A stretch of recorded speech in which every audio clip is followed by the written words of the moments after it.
তো চলো আজকে একটা নতুন জিনিস দেখাই।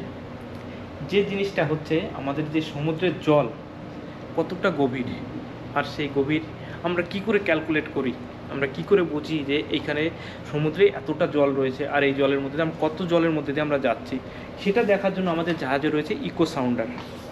এই যে যেমন এইখানে দেখা যাচ্ছে 60.34 এরকম মানে আপ ডাউন করছে। এটা হচ্ছে আমাদের এই যে যে গভীরতা এইখানে যে রয়েছে, এই গভীরতাটা এটা রয়েছে।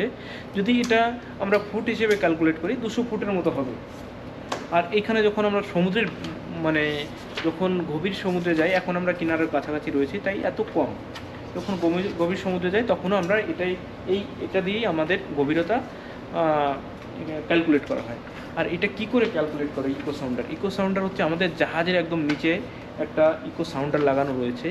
এবার এই ইকো সাউন্ডারটা যখন আমরা জাহাজে এই শব্দ তরঙ্গ মানে ইকো সাউন্ডার একটা শব্দ তরঙ্গ সমুদ্রের নিচে পাঠায়, যেটা নিচে সমুদ্রে যে একদম নিচে গভীরতা যে মাটিটা রয়েছে সেইখানে গিয়ে ধাক্কা লেগে কত স্পিডে আবার উঠে সেই সিগন্যাল এটা পৌঁছাচ্ছে, সেই হিসাবে এ ক্যালকুলেট করে নেয় যে শব্দ তরঙ্গটা আসতে জাহাজে কতটা টাইম লাগলো।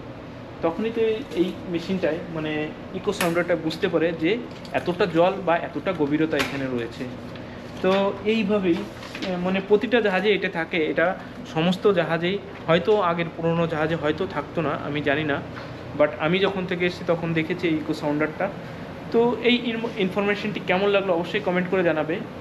আর এত সময় আপনারা ছিলেন আমার সঙ্গে, আমি উজ্জ্বল। আর আমার ভিডিওটি কেমন লাগলো অবশ্যই কমেন্ট করে জানাবে। আর যদি ভিডিওটি ভালো লেগে থাকে অবশ্যই লাইক কমেন্ট শেয়ার করবে। আর এই ধরনের এই রিলেটেড ভিডিও, জাহাজ রিলেটেড বা সমুদ্র রিলেটেড ভিডিও দেখতে হলে জুড়ে থাকুন আমার ফেসবুক বা আমার ইউটিউব। আমার উজ্জ্বলবালা নামে সার্চ করলে পেয়ে যাবে আমার Facebook, and @worldwide Ujjwal search করলে পেয়ে যাবে আমার ইউটিউব চ্যানেল। তো চলো দেখা হবে নেক্সট ভিডিওতে। বাই।